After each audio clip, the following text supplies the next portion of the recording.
Hello, everyone. How we doing? Hello. Hola. I'm still here. I don't know if anyone's seen the news, but Yeah. Dan, do you know about this? No. Oh, tell Dan what's been going on, Loz. There's been a bomb found in my house. Really? An old World War II unexploded bomb. Oh, nice. And the police knocked at the door yesterday. Apparently, I am within a certain zone of which I need to evacuate. So I did evacuate for a while yesterday. I took my cats in the cat carriers. My partner had to come home from work.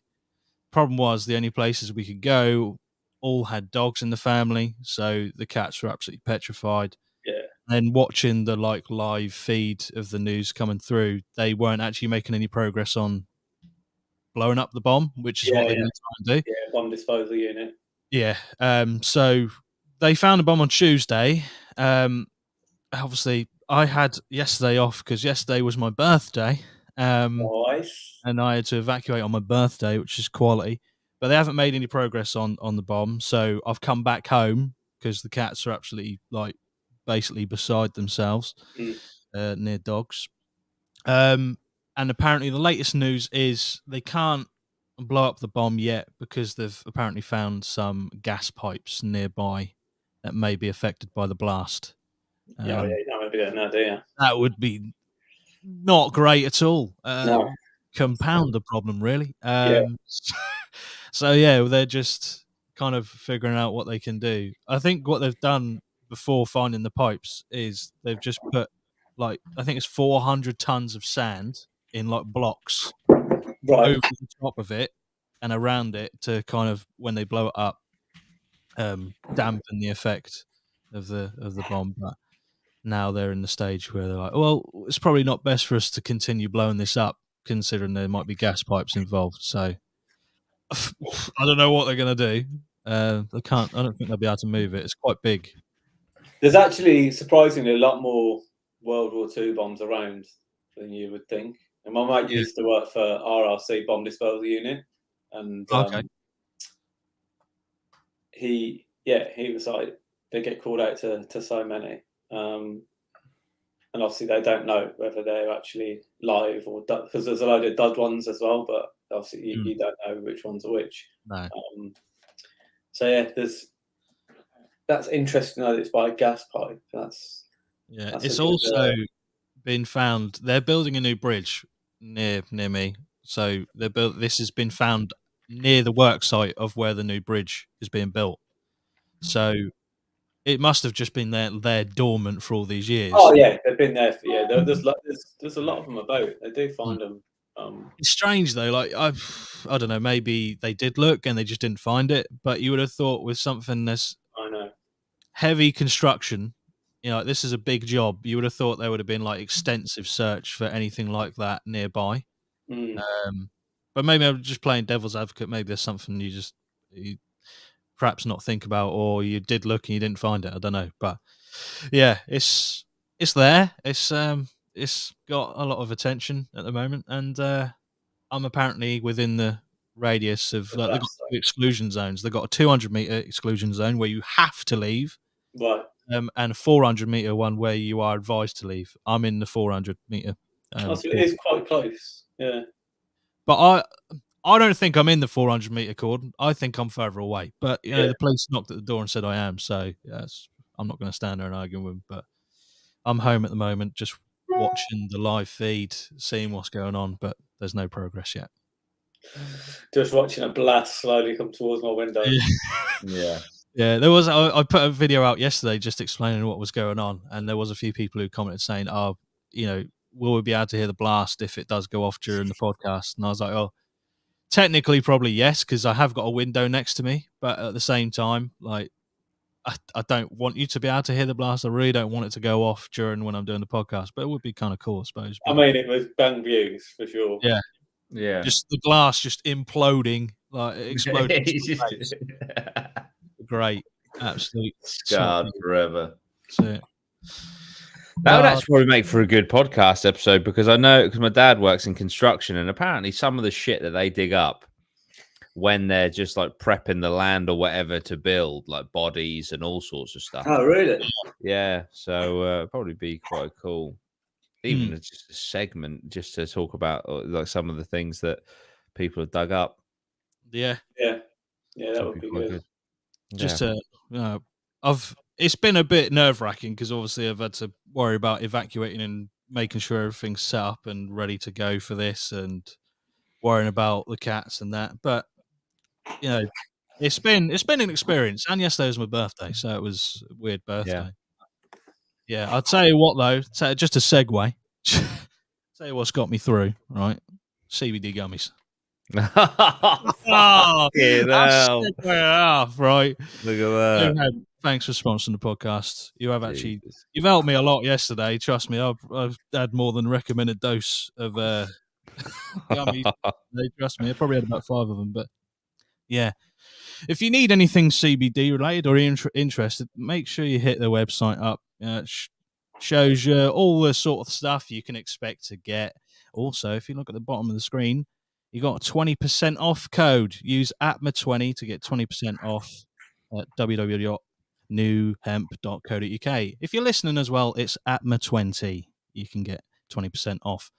So yeah, you got the oils, gummies. I am a big fan of the gummies. Oil, I've got a family member who likes the oil. You can get balm. There's loads of stuff. You even get hemp flour if you're really into that. But yeah, show them some support, show them some love, because they're supporting the podcast, and they got good products. I can attest to that. They got great reviews. Just go over there, check them out, and use APMA20 to get 20% off. I'll leave the banner at the bottom of the screen just so people, latecomers, can see that. But yeah, if you're into any CBD products in the market, check them out. Lovely stuff. Now, this episode was going to be, it is on jobs, and it is going to be heavily reliant on Dan, basically, and maybe a little bit from Jordan. I've put in the thumbnail what may allude to what Jordan might talk about. But oh no, I haven't seen the thumbnail. It's not. It's just a guy on a moped with. Oh right, okay, yeah, that's it. You know what I mean? But yeah. So we're going to talk about some jobs, talk about our experiences in the jobs, and go from there. You want me to just kick off with that story? I think get out of the way. Yeah. Okay. I don't know how. Don't do this. Obviously, that's a good start. It's nothing crazy. Well, it involves drugs, but it's nothing. It involves the herb. And not a massive amount of it either. But basically, when I was 17, when I was 16, I got a moped. In fact, it must have been when I was 16, because the reason I even went was because I was the only person with a mode of transport, because everyone else didn't bother getting peds. They just got cars at 17. So 16, I got a moped. I'm very mobile, right? Nice. And someone that I know, I'm not going to detail, even though it really doesn't matter, is like, well, I have contacted, this is the person that I know, I've contacted a distributor of cannabis, and basically, will you go pick it up? And so I was like, yeah, sure. So this is the night that I became a drugs mule. Right, for a very minimal amount. I'm talking like 20 quid. But anyway, it's just funny, isn't it? But it's not about the journey there. It's about the journey back. But anyway, so I put on my moped jacket at 16 years old, which was all like obviously padded out. So I looked a bit buff, right? I looked intimidating. Nice. I have to admit, at 16 years old, I was shitting myself. Yeah. So I go over from the lovely land of Bradwell over one of the bridges that is, it's obviously the bridge that Lozzie was alluding to is the new one. One of the other bridges into the heart of Great Yarmouth, which at night, is a terrifying thing in of itself. However, this time, this guy wanted to meet me outside of a church in Great Yarmouth. It's like towards... It's like as if you're going to the Marina Centre, Loz. It's like a church like over that way, over the back. You go all the way down the quay, like that way. Outside of a church. So it's all like creepy anyway. It's pitch black. Right. a few dodgy lamp posts in the heart of a very nasty part of Yarmouth, and this lad who looks about fucking 12, right, just comes out of nowhere. He's like, "Are you the guy?" I was like, "I'm the guy. Are you the guy?" And then there was like, right, is he going to rob me? Am I going to rob him, or are we just going to have a nice time here? And then anyway, we you know, I gave him like 10, 20 quid. I can't even fucking remember, and he gave me a little bag of marijuana. Don't do this, kids, obviously. And so I put it in my moped, and I began going back. Now, I forgot to mention on the way over to Yarmouth, I saw a weird amount of police cars and police officers. So I was already like, oh my God. Like in my head, I just picked up like 4 kilos of cocaine. Okay. and so anyway, I'm driving back, and my moped, the fuel gauge never worked. So I never knew how much fuel I had. And with about, I don't know, 3 miles, 2.5 miles to go, my moped ran out of petrol, right? So I'm seeing police everywhere. Something's going down. I have drugs in my moped, and I'm pushing it. Now, if you've ever pushed a moped before that isn't on, I don't know if it has some sort of deadlock, but it's like pushing a weighted bike whilst you're holding the brakes intentionally. It's awful. So I'm pushing this moped as hard as I can along the pavement, looking obviously sus, because if a police officer, you know, is like, "Oh, are you all right? What's going on here?" So anyway, so I'm livid, right? I'm absolutely livid. It's not even, this stuff isn't even for me, because I'm never really into that sort of stuff anyway. Pushing it along, doing someone a favor, right? And I've got absolutely done here. I've got to push this moped about 2.5, 3 miles through Yarmouth at night. And I'm just pushing it, fucking swearing all sorts. And my mobile phone falls out of my pocket and goes under the back wheel. And I run over my own fucking phone, and it's fucked. It's done. So I'm like, and I'm just like looking up at the sky. I'm not even religious. And I'm like, I get it. I'm not meant to be for this life. All right. I won't do this again. I'm sorry. Can you not break my fucking phone, please? Yeah. Anyway, but I mean, so the other thing is the communication is now gone, right? And obviously the person knows what I've gone to do, and basically thinks that something has happened to me, because obviously the communication is now dead, and I should have been back about an hour and a half ago. And then I rock up about 2 hours later, livid, sweating, phone broken. Yeah. And just in an unbelievable fit of rage. But yeah, so that was the day that I really truly realized that the drug life was not me. Yeah. And to be honest, I think not that it would have, I'm sure I wouldn't have become like, have you seen that Tom Cruise film where he's like a double agent Pablo Escobar? I'm not saying I would have become that, but you never know where it would have ended up. So the fact that happened, I feel like was you know, karma, or you know, or like just being like, this isn't for you, mate, don't bother with this shite.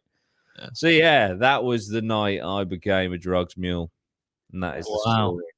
Yeah. I mean, imagine that, like, just before Deliveroo, you could have set up Ganjaroo. There you go.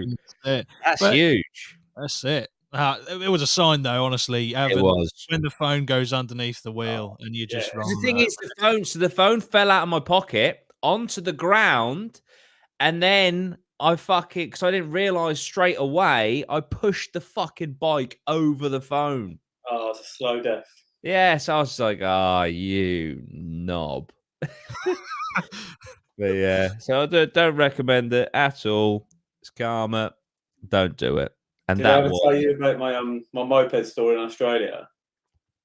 I don't think I've remembered. So, I was in Perth, and I was looking for a job, but I needed a mode of transport. I didn't have much money, like running thing.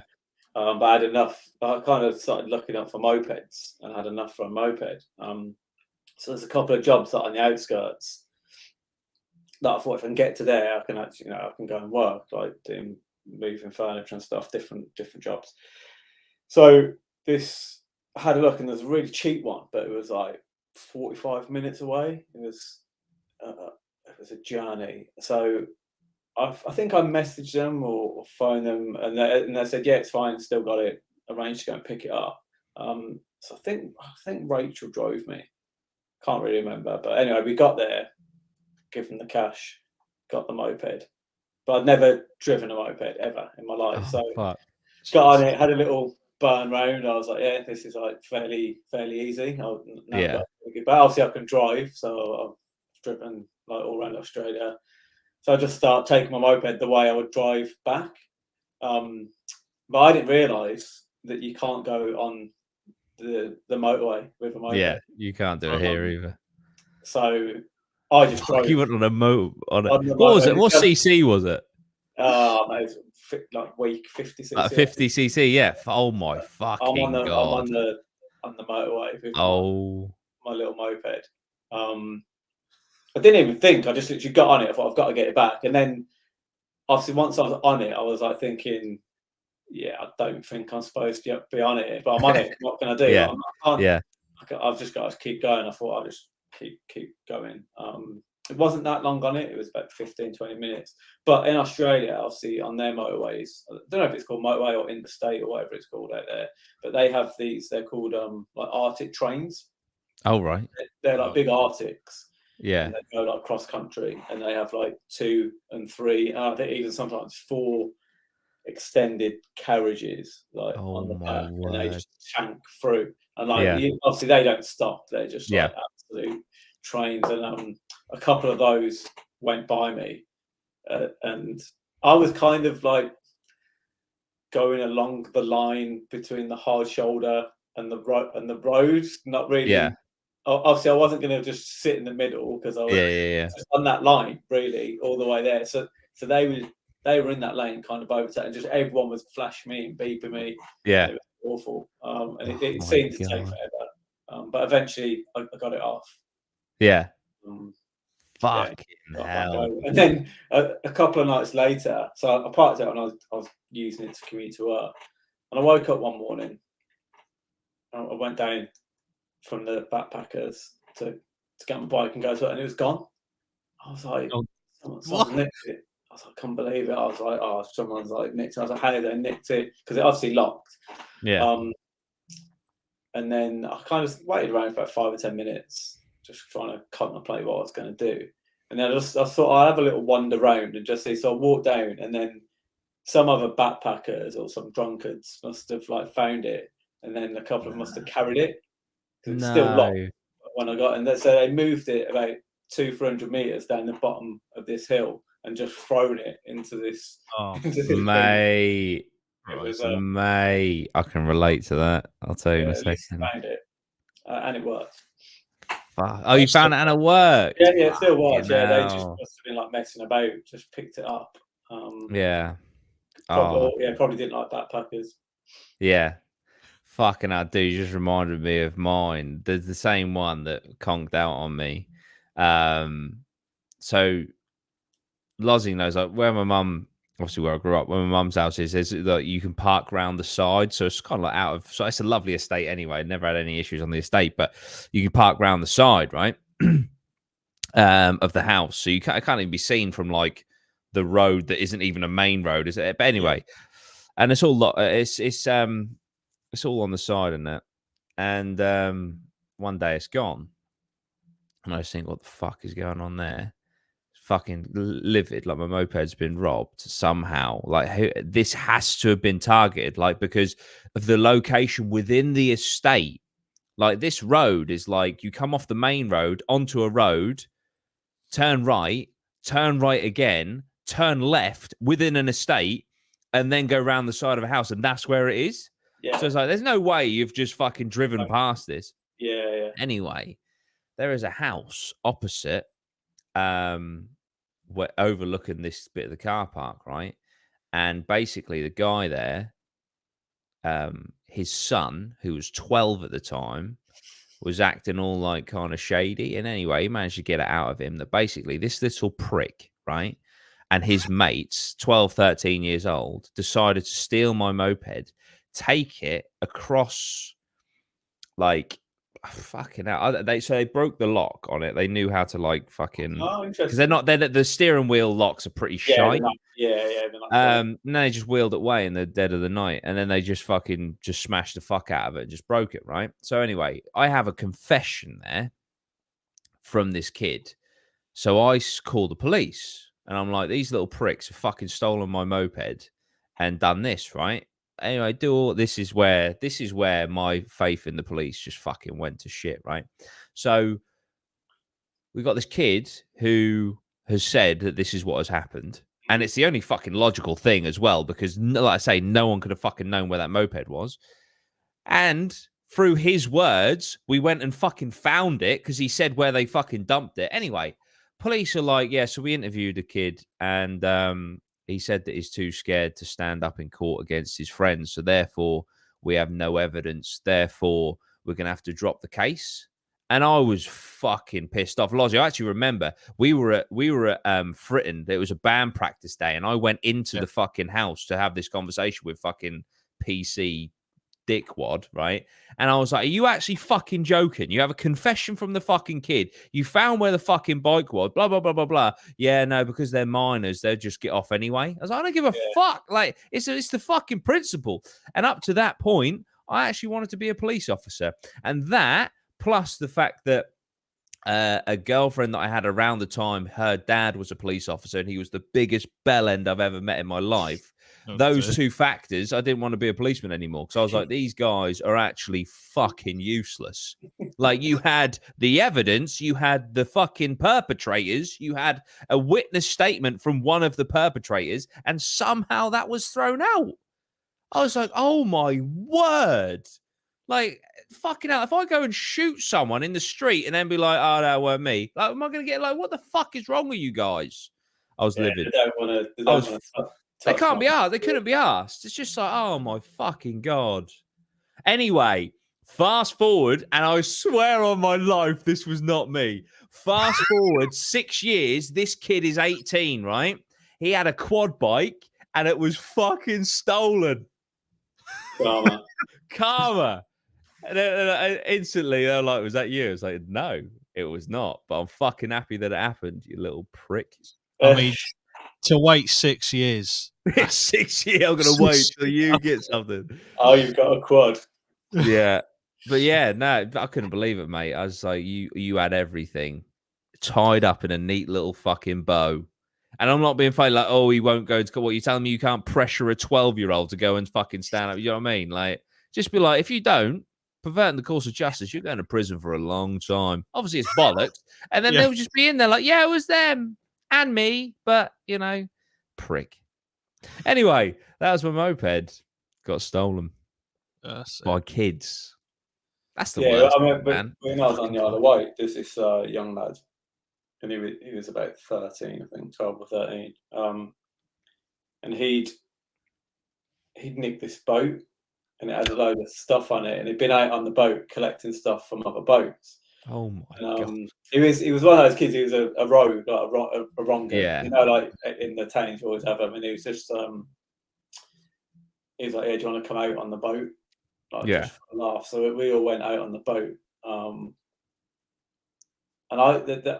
they were like, "Let's go to some other boats." And I was like, "I don't want to do that, but what if you do get something? I'll have a life jacket," because we're like drifting out. It's all I wanted was a life jacket. So he went on these boats. So they got loads of random stuff off there, because obviously you get on a boat and it's not locked. Yeah, I guess some of them are, but most of them weren't. And they were just grabbing like random stuff. But anyway, I got my life jacket, and I was happy. We were slowly drifting off. It was only a small little boat, but then someone must have saw us darting about to the other boats, seeing him jump off and get on it. And yeah, they sent the police boat out, and the police boat come out, and it found us. And it was so funny. I just remember we were all in the boat, and obviously this police boat's coming, and they shine a big light on you, and we all hid. We all ducked down and trying to hide on the boat. It's like, where are you going to go? Yeah. The boat is literally, you can't do anything. But yeah, they obviously we all got put on the boat, got arrested. They towed the boat in. But when we got back to the police station, so we were 15, so we were under caution. But he just was totally let off. And he'd done loads of other stuff before. Yeah, they were just, they couldn't touch him. Fucking, I'll tell you what, mate. Fucking 12, 13-year-olds, they're bastards. Yeah, but if you are told 13, this is your chance. Yeah, if you want to fucking break the law, go mental. Go rob someone's ped, because I can tell you now, if you just go, no, it weren't me, even though there's heaps of evidence on you, you'll get away with it. Don't worry about it. Yeah. I guess these proper gangs and stuff, I guess they target some of these young kids to do stuff because they know, like smuggling drugs, whatever. They know that they're not going to get done. They just get a detention sentence or something. Yeah. Yeah. God, it's fuming. Up a lot.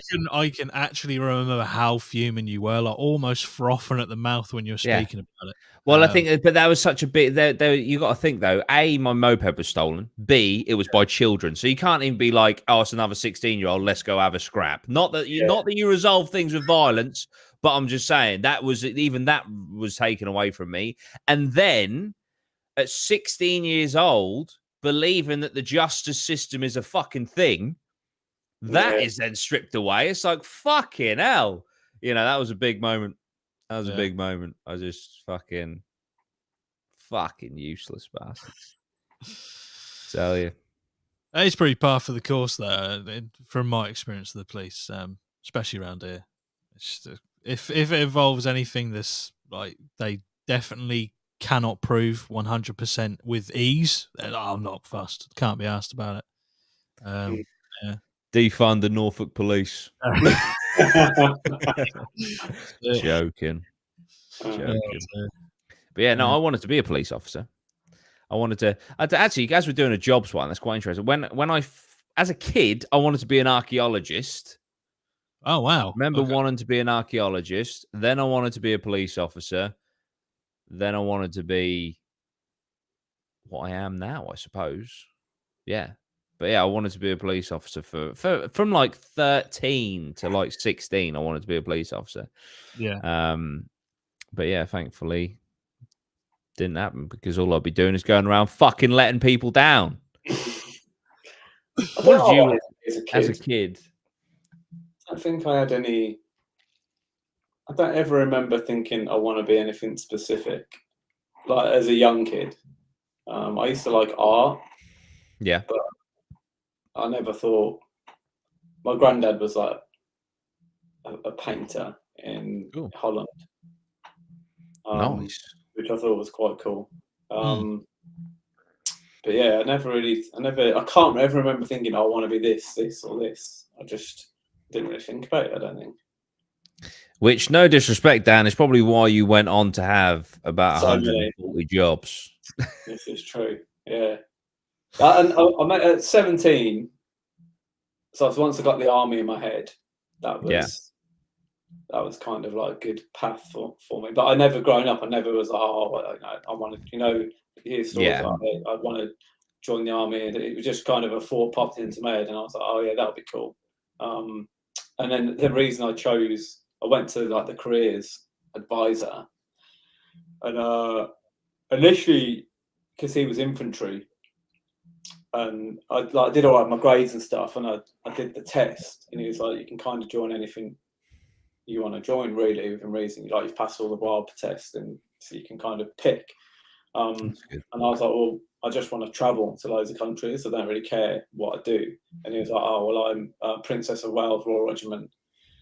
He's like, I've done 19 countries. I've been everywhere. And I was like, that sounds really cool. I didn't realise this at the time. I found out after that. At that time, I don't think it's the same anymore. But at that point in time, if they signed you up to their regiment, they get a kickback. Right. Bonus. So that was to get you to sign up. So I wasn't fit for the infantry at all, really. So I signed up to that, did my training, and then I was due to go down to a 3-day induction. And I was on holiday. We went to Bognor Regis, and I didn't make it. I didn't make the thing. I think we stayed an extra night or something, and I remember my dad being livid. And I got back and I was like, "Oh, I'm not sure I want to join that anymore." And he was like, "What are you can do?" So I wasn't doing anything. I was just mincing about. Yeah. And then so I waited like a month or two, and then I wasn't doing anything. So I was like, bored, like a bit down. Yeah. So I went back to the cruise office. Said, "Look, I'm really sorry. I shouldn't have done that.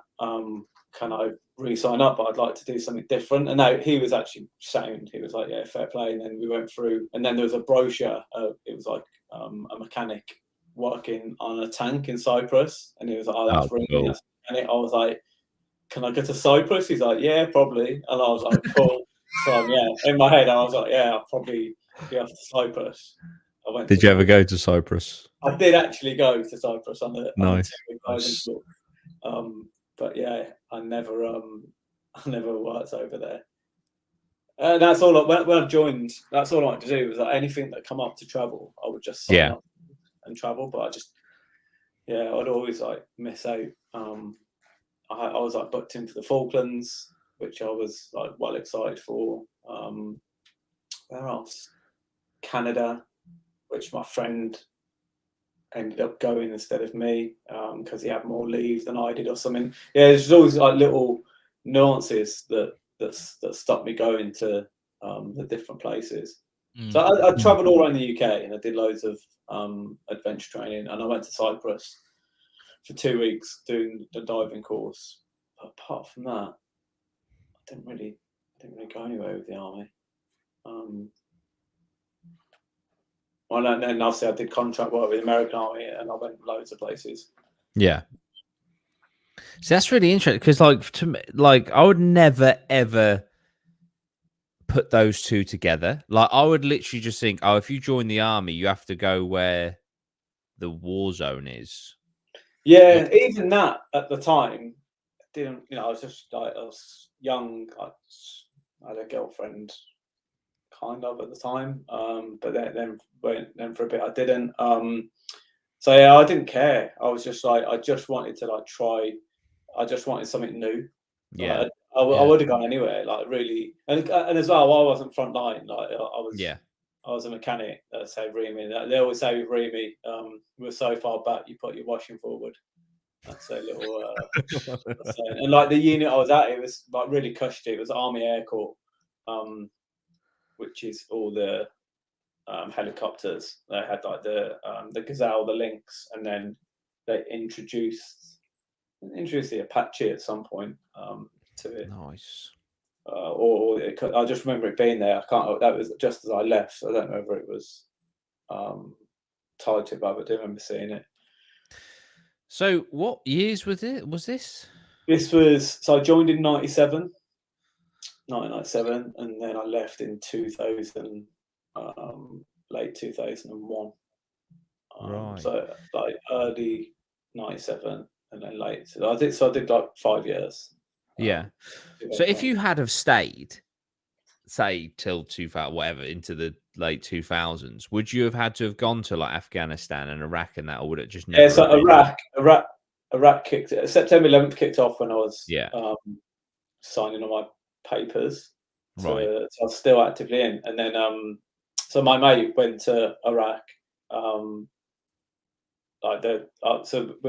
got promoted. I was a Lance Corporal, he was a craftsman, and they offered me a retention package to go over. Right. I think, if I remember correctly, it was like $8,000 to sign back up, and then I would go over. So I think they obviously they were deploying loads over there, but I already had my space at uni. Right. So it wasn't compulsory. It was just an offer to go, and obviously I'd already signed off, so I chose. So would that be $8,000 plus your salary? Yeah, just an $8,000 like one-off payment. Wow. I don't know if they do it anymore, but they used to do that at stages in your career, so it entices you to stay in. So as you're coming up to, you do like your trade training as a mechanic anyway. You do all your trade training, drive training, or your basic and stuff, and that could take like 1.5 years, 2 years, and then you got a 3-year service period that you have to serve after. And then at the end of that, you're kind of looking at either like promotion or a lump payment of like $5,000 or whatever to re-sign on, basically. So because obviously they invest in you, they spend loads of money training you all up. It's better for them to keep you in. Yeah, of course. And so it's hard to, like, back then, you know, it's a lot of money, but even back then it was like you probably, I think I was getting like, I don't know, £1,000 a month, £1,100 a month or something, and then to get a lump sum of like $5-6 grand, it's like, it's a lot of money. Of course. So lots of lads do that, and then and then you do another 3 years, and you're on 8 years, and then you get another one, and then you come up to your half pension at 12 years. So there's always carrots to keep you going. Which is fair enough. Like I say, it's better than other jobs where you don't get anything. No, that is very true. But yeah, I do recommend the army to anyone, because it's a thing. I've utilised it so much. Once you've got it on your CV, even now, if I was to ever look for a job, you've got the army on your CV, it's just really attractive to employers. And I used to use it all the time. That's really cool. Which is why I had so many jobs. John Smith in the chat says Cyprus is a stepping stone to war in the Middle East. All soldiers start in Cyprus before they move to the conflict. Right, okay. Interesting. Maybe it's a good thing. Yeah, so I just did diver training out there. In a place called Larnaca Strip. But at that time we were kind of warned the locals didn't like us at all out there. So really? Keep it down that you're in the army. I don't know about now, probably surpassed, but there's some stuff that happened with other soldiers and locals, which was very nice, like horrible. Well, whether that's rumours that I heard, whether that stuff happened or not, but they didn't like us at all. Bloody hell! Stuff. And you weren't allowed to get to Ayia Napa. Really? At that time, Ayia Napa was like pumping. It was like the sea, but squaddies weren't allowed in Ayia Napa. Oh wow! If you did go, you had to do it covertly. Jesus, no way. As if, man. Covert ops to Ayia Napa. Covert ops to Ayia Napa. I like Cyprus. It's a good, brilliant place to dive. Yeah. There's a sunken ship there called the Zenobia. Nice. And it's on its side, and it's like an old, is it a cargo ship or an old ship that carries like cars and trucks and stuff, and it's on its side, and some of the trucks now are on chains, like dangling down. Oh wow! So when you dive down, you can like swim for all that, and you can swim inside it, and it's unreal. That's sick. And we had good weather as well, so I dived that. I've dived it about 7 or 8 times, which is really good. Oh, amazing. Right, I'm just going to quickly nip to the loo because I need a wee. I do apologise, all the listeners and the watchers. Yeah, but Lozzie, what did you want to be when you were a young Loz? When I was a young Loz. And I'm going to keep the headphones on so I can actually hear what you're going to say. I'll take the mic with you so you can hear you piss. I would have had the same sort of boyhood things. I wanted to be a police officer. I wanted to be something like a firefighter or something like that. But I think mostly I just wanted to do something I enjoyed. But I just didn't. In high school, I just didn't find anything that I was doing there, and a certain extent middle school. But to be honest, middle school, you don't really think that much about it. But definitely when you go into high school, you start to think, well, what am I actually going to do? What am I actually going to do after high school? And I didn't have a clue. It's only until later on in high school, I started to think, well, I'd like to do something in music, or I'd like to do something in like, I don't know, media. I didn't take music at high school, so I went into college, and what I did at high school was I did the subjects I picked, which some of them are just don't know why I picked them. History, I was shite at, picked that, and I was kind of my mum asked me to try and pick something like history, and it was either history or something. What was the other humanities one they were asking me to pick? Geography, and I was like, I cannot do geography. I'm good at looking at flags and recognise where they come from, like what countries they are. But other than that, I don't give a shit. So I picked history out of those two, and I got an E in history. That was a good choice. Media studies I did take, but I got a D in it. I don't know why, to be honest. I thought I did pretty well in the media studies one, but obviously not.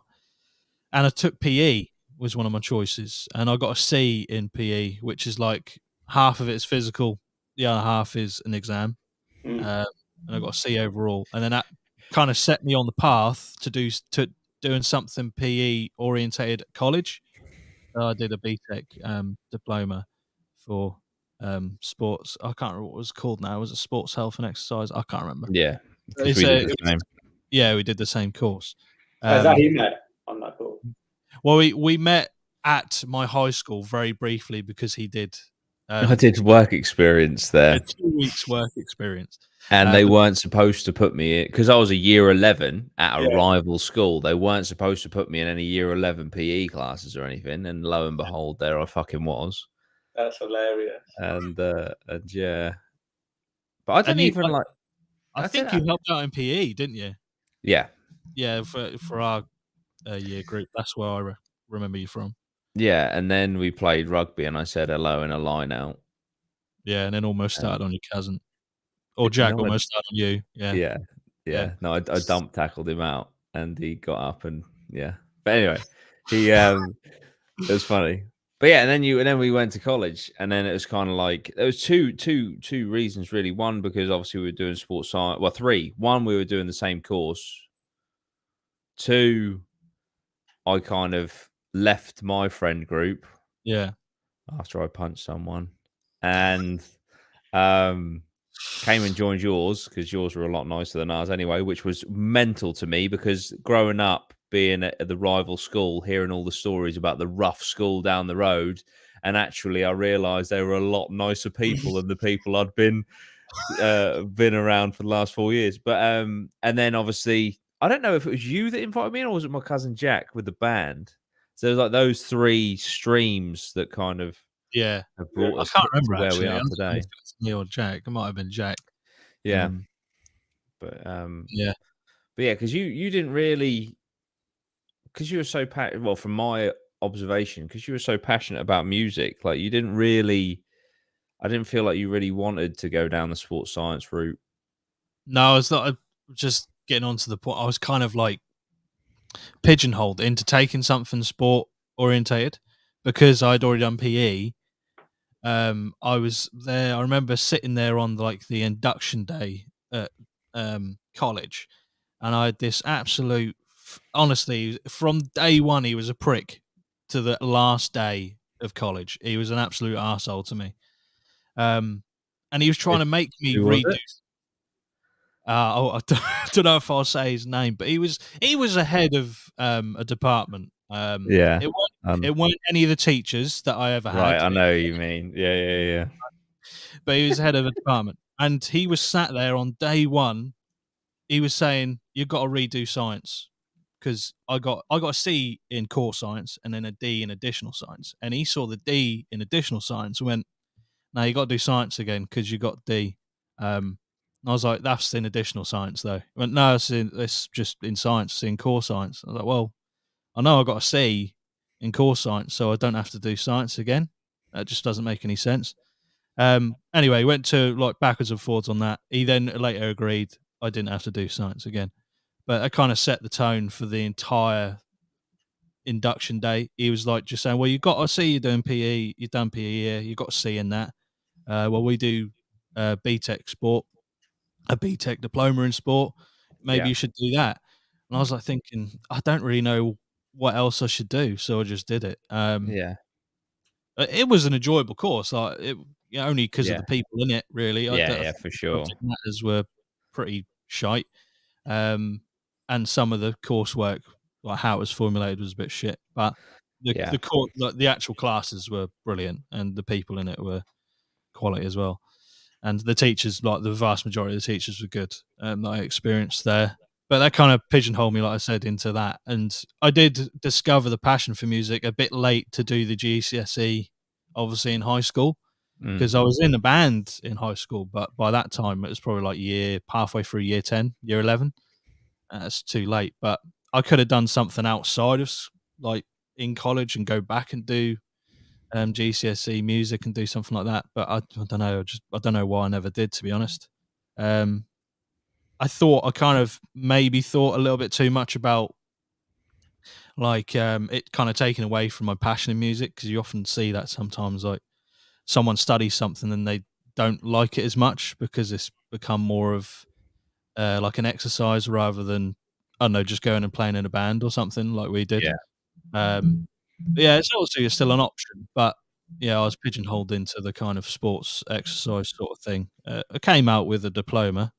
I got like a pass. I didn't get a merit or distinction, which obviously I can't really do much with. But yeah, back when I was a kid, I had the same thing as everyone. I think police officer, fireman, that sort of thing. But yeah, I got the same thing as you. I didn't get my ped nicked, but I kind of fell out of the idea of being a police officer just based on the level of care the police showed me. So I was like, oh, fuck that. I'm not going to do that for a living. Fuck that off.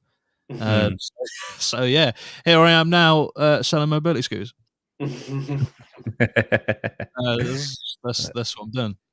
There we go. That's it. Yeah, it's interesting. But then, like things like music and that and art, etc. I understand if you need to learn the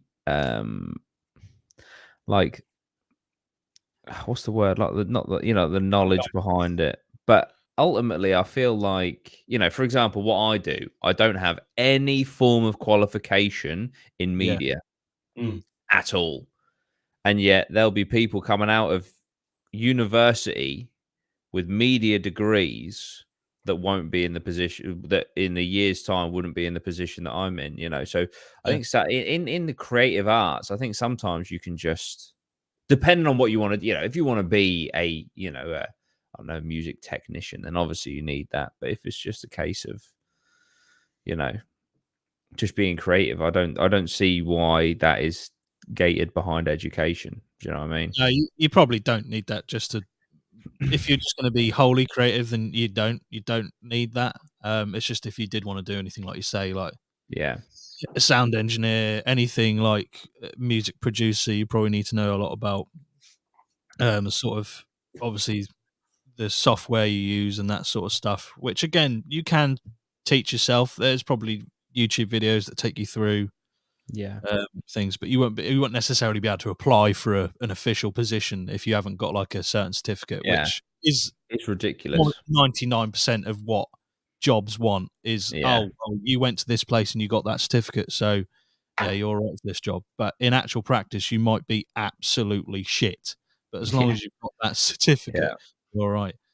But yeah, that's just the way it is, unfortunately. But yeah.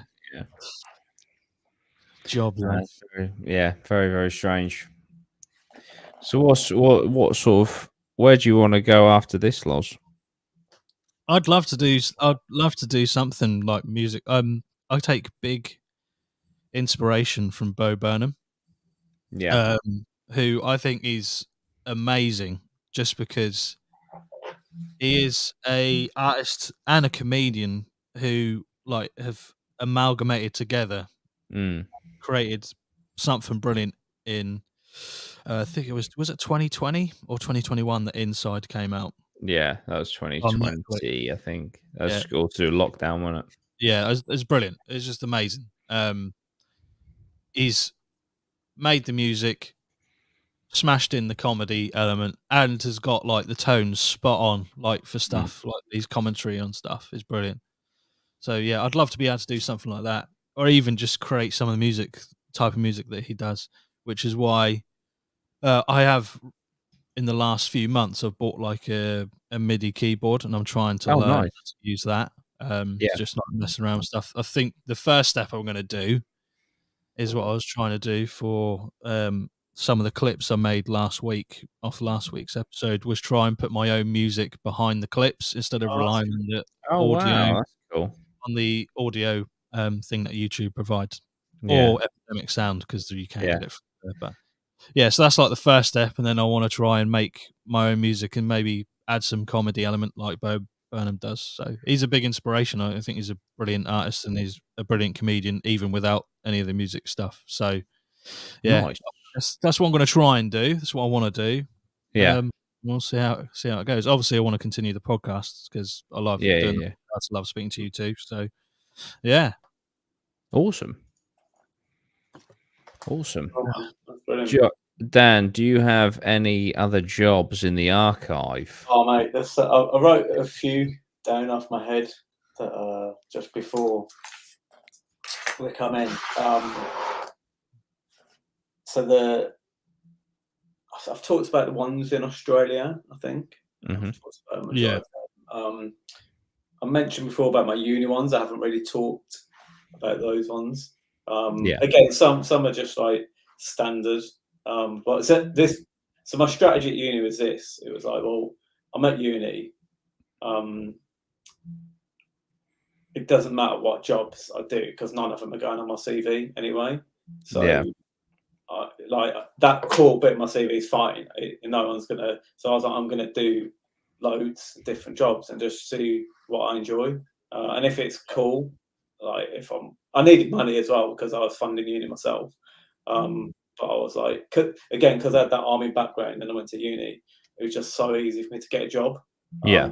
I had 5 years experience in the military, so like at that time I could get a job through like recruitment agencies, and some jobs I do for like 2 weeks and just bin them off. You know, if it was like sales or insurance,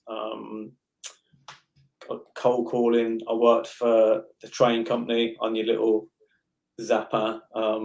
So you know, you phone up and you're like, "What station, please?" So like that, it's all changed now. 'Cause it's gone. I guess it's all gone automatic. But back in the day, you'd phone up and you've got pre-recorded what station, please. So they say their station, and then you go, where are you travelling to? And then they would say it. So those were pre-recorded, and then you would work out the time and then start speaking to them. But I worked there. I'd worked there about 2 weeks, and and it was just constant. It was like the time just took forever to get through, and I was like, I'm gonna leave, and I was like, right, let's see how long I can just keep someone on the phone, like, and not answer. So it'd be like, station, please, what station to? And then I had my earpiece in my hand, and I would unclip it. So for them, it would just be silent, and they would be on the phone. And most of them would just hang up. Some people would stand there for like 5 minutes, and I at some point. But I just waited out. I got away with that for about a week, and then obviously they called me into the office, and they're like, "We've listened," because they had to listen to all your calls, like do spot checks, and they're like, "You're not on them."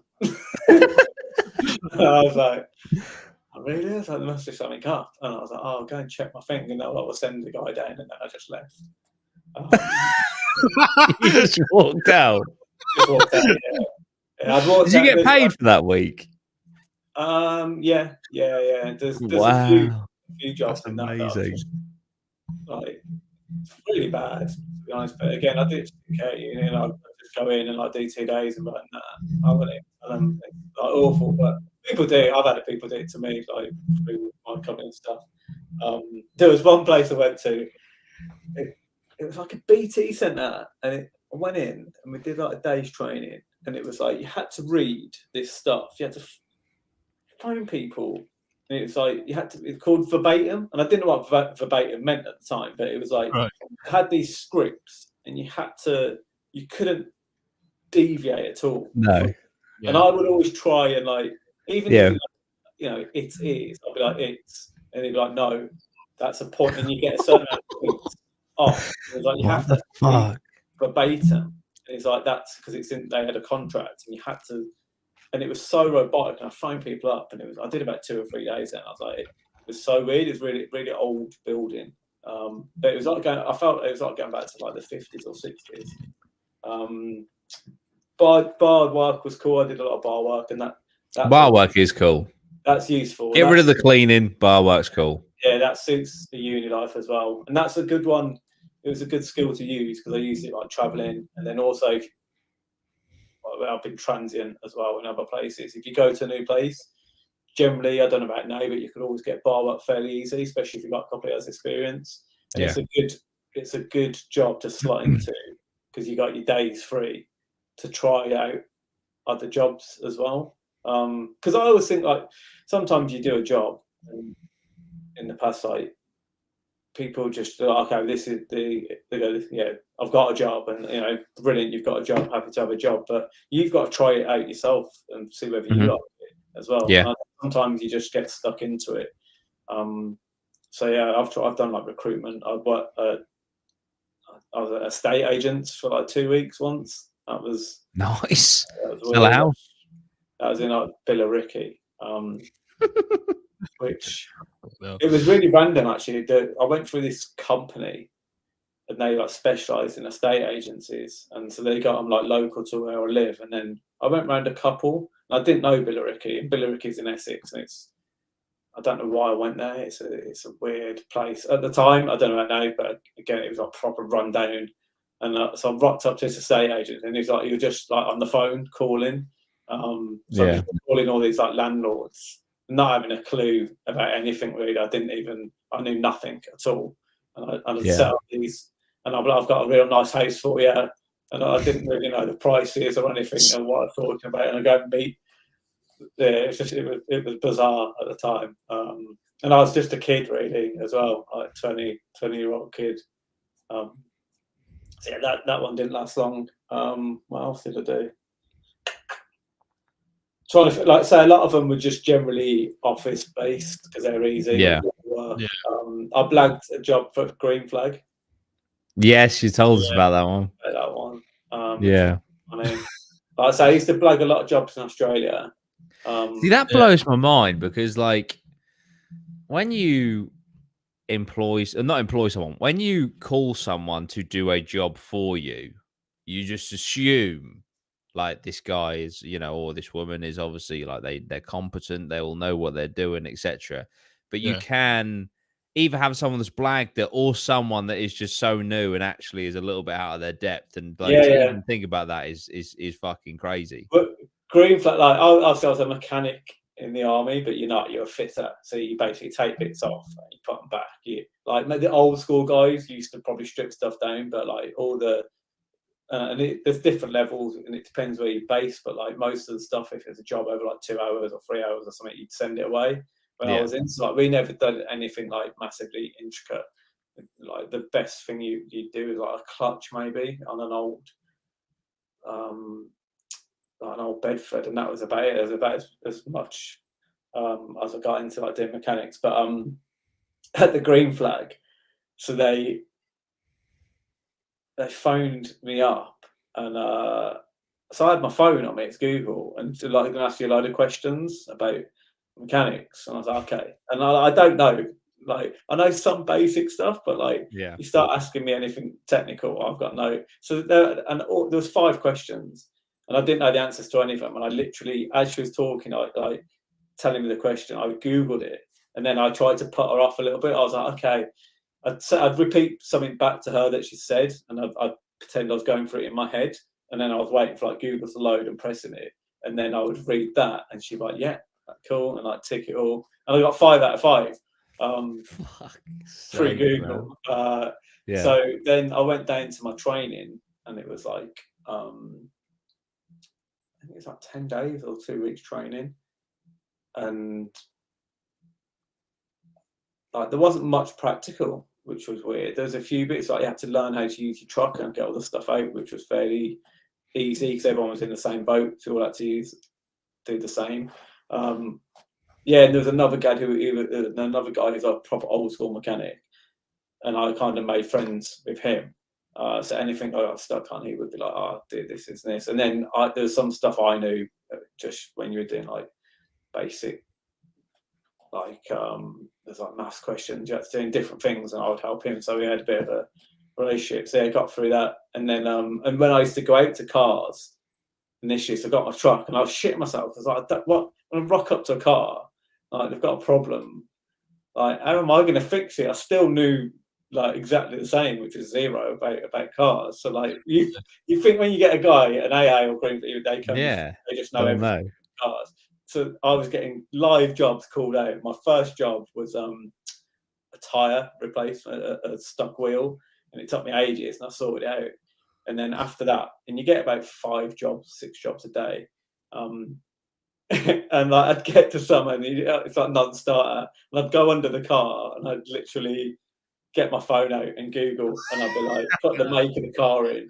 And I remember, and so most of them is battery related. Yeah. Like loads of them are just batteries. You take the battery off. Not all of them, not on the newer cars, because you don't want to. It's a bit more technical, but most of them you could take the battery off, clean it up, put it back on, it would start. A few of them was like lost keys. I think that's my door. Oh, it's yours, or is it? Yeah. I was... And then like there was a cut. My mate, I had a mate who you would like link up with, and I was like, I got his car to start. It's like, he's like, yeah, like hit the just whack the starter motor.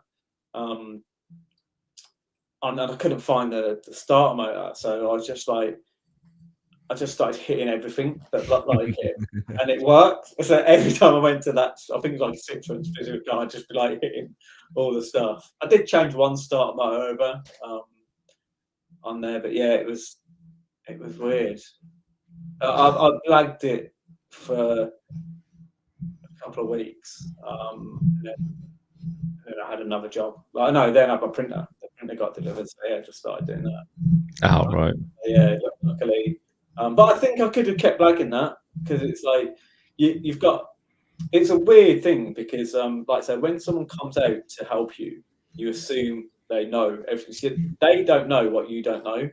So if I I had a little machine, and there's like always in cars, there's like a hidden place to plug this little machine in. And it just gives you some analytics, and I never really knew what it did, but I would do that if everyone was like stuck. I'd be like, fuck, and so they'd be looking at me going, "Oh, he's fucking doing something clever." Like they don't know I don't know what it's called, but I used to do that and I'd pretend I was checking something, and then they'd be like, "Oh," and I'd be like, "Okay, yeah, cool, okay."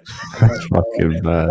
Yeah, everything's good, and that just instilled confidence in them. And most there's some stuff I fixed. I don't know how I did it, and I'd get it through Google, and I'd managed to fix it, and they're like, "Oh, well done." My record there for 2 weeks was actually quite good. So when I left, they were like, really didn't want me to go. That's fucking crazy. That's cool. Yeah, luckily nothing. Anything too big, you just put it on. You call out the big trailer, and they come. Yeah. And I did have one come back, and they're like, "Why did you put that?" Because it costs them a lot of money to put it on the trailer. They're like, "Why did you call that? You could have just done this." And I was like, "Oh yeah, I thought there's something else wrong with it." But yeah, it's funny. It's funny. It's a funny little job. You get to meet people, and it's like, yeah, it's a weird one. Yeah.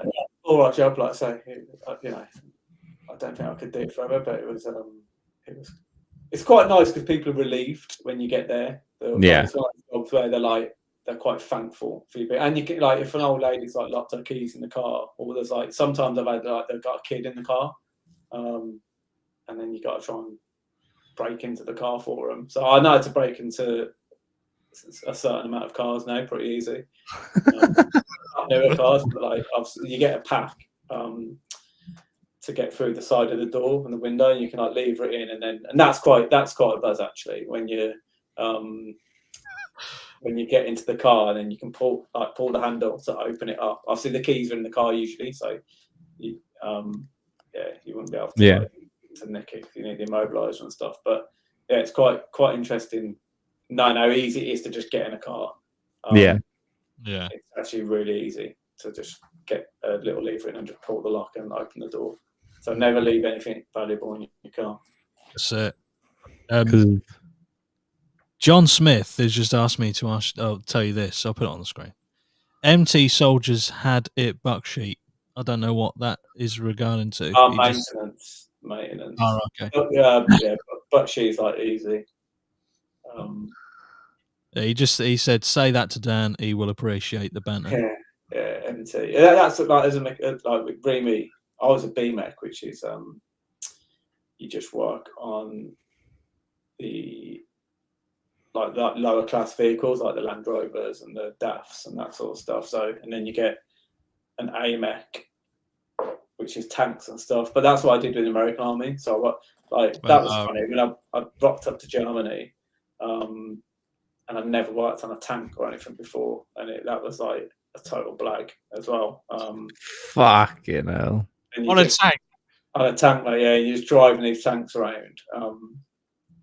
And you got all the manuals and stuff. And like once you've been there a couple of weeks, it's absolutely fine. But it's funny because you're just out there. But their mechanics are so weird in America. They get like, so in the army, British Army, like you're a mechanic for a bunch of vehicles. Like your BMEC, you work on like everything that's not basically like hard military, like tanks, etc. And AMEX do that. But in the American Army, and again, this might have changed, but like that, they'd have there'd be like per unit. So like you'd have someone who worked on like an alternator or like specialists. It'd be like all the lights, or they just broke it all down into loads of different components. Right. You know, if that's because their army's so big that they can do that. So like we'd be like, oh yeah, we would work on anything, and he's like, what? Don't you need an ex mechanic to do that? Like, no, we'll just do the whole lot. We just change it, whatever. And they'd have different people for different jobs. Like they'd have loads of people working on a tank, whereas we just work on it all in one go. Yeah. The tanks are cool to drive about. It's a good little job, but they're dangerous as well because they're heavy. Everything's heavy on them. You can lose, like, if something comes down on your head or your arm, like you're gonna know about it. You have to, when you're stripping the packs out, you have to take all the bits off with the crane and stuff. And yeah, like just everything's clunky and heavy. Like if you drop anything or it lands on you, like you're gonna get hurt. Well, fuck. Yeah. But it's good. It's good. It's interesting. Well, what I've learned from Dan is basically if you want a job, blag it. Yeah. Get in the job, and then somehow you'll be probably one of the better workers in that job because you blagged it, and that's what you got to do. Yeah, I guess unless you're a brain surgeon or something. Yeah. Because most jobs anyway, you pick up as you go anyway, don't you? You just got to get your foot in the door. Yeah, that's true. Like once you've shown something a few times, as a human, if you show something us a few times, we can generally figure it out. Yeah. Do you think if you'd never have left Green Flag that you'd actually be a competent thingy by now? Oh yeah, easy. Yeah. No disrespect to them, but like if that was my main job and focus, like if you Googling stuff every day, like I'd Google stuff once or twice, and then I'd be like, okay, now I know that on that car, and it's like you pick up all the. Even over the 2 weeks, I learned a lot of little tricks of like non-starters, which I didn't know before. Again, most of it just battery related. And then you probably get like 5 out of 10, which was batteries. Then the other couple would be like stuck tires or lost keys or random little, and then you get some funny stuff. And then you get the odd ones that you just the 3 jobs say that you probably couldn't do, and you gradually get better at those. So day-to-day stuff you pick up fairly quick, and you've got like a load of stuff. You've got all your kit on your back of your truck. So like that, say as a mechanic in the army, like so you don't really you get good at just quick fixing stuff. To get it back to like base or whatever. So you're always, you just got you got all your tools and your bits of kit. Like, okay, I'll connect that to that. I'll put this on. I'll fix that, and like that, I'll get it back, and then we can change the part. So I was always good at doing that. I was always pretty good at like getting something going. That's what you can do. Like Green Flag, like get something fixed to get it back, and then they've got to get it sorted out. Yeah. Interesting. Yeah. Well. just before we go, I'll just allude to the point, everyone. We got 20% off Newhemp. So just go and check That's it. give them a plug. Do you know what I mean? None of their products got any THC, or if they do, they're very, very low amount of THC. So you won't get high off it. So yeah, they've got good health benefits as well. So go check them out. Get 20% off with the code APMA20. Thank you for both of you giving some of your experiences. Dan, obviously, with the thousands of jobs that you have experience in, and obviously successful drug mule. Thank you. Yeah. Thanks for Unsuccessful. Well, I mean, but they got there in the end. Yeah. Off later being backed away. Delivery guarantee. Not the same day, but you know what I mean. Ganjaroo. Should have been. What a business that would be. I want that, just quickly, not just because of Deliveroo. I'll never forget, and I still feel bad to this day. I used to hang around. Oh, I still see my cousin, but I used to hang around with my cousin quite a bit. And he had this mate, and he was, he was a cool guy. He was a bit of a down and out. I think he's a chef now. But anyway, we were just getting a McDonald's. We were like 17, 18, whatever. I think this guy was like 22. And we were just getting a McDonald's, right? In the car, driving around like you do when you're that kind of age, right? And he said, he literally pitched the idea of Uber Eats and Deliveroo. And we were like, mate, who the fuck would pay an extra £3 for a McDonald's meal? That's a stupid idea. And we shot the guy down. And he literally pitched 10 years ago, the idea of Uber Eats, Just Eat, Deliveroo, and I can't believe, like, I hope he doesn't hold grudges, because fucking hell, not that he, I don't think he would have had the infrastructure to pull it off, but you never know. Yeah. 10 years ago, he literally was just in the car and just pitched the idea, and we were like, that is fucking stupid. I remember being in was it Kuala Lumpur? Sure it was, and that you could get McDonald's delivered there. Yeah. This was like when I was backpacking, so that's like 20 years ago. They did, and I guess because their transport system was cheap or whatever, people would do that for £3. And I remember thinking then, like, I wonder why they don't do McDelivery in the UK. Yeah. Because now, once it's there, now it's here. It's never going to go. Of course not. Absolutely. And it's also like it's also now, like, unless you do want to go get it yourself, it's just sort of like in your mind, the extra fee and the delivery, so that is just the price of your takeaway. It's just what it is. It's sort of like just it's normal now. Yeah, I suppose the booming apps and the stuff on your phone really made it massively, like, quick and easy. Because that when something's quick and easy, you don't mind paying money for it. Although you say quick and easy, mate, I had an absolute mare Friday night. I think I thought I'm going to get KFC on Deliveroo. This KFC, I was watching the football, which is why I didn't go out. This KFC is in a car with no traffic. Fucking hell.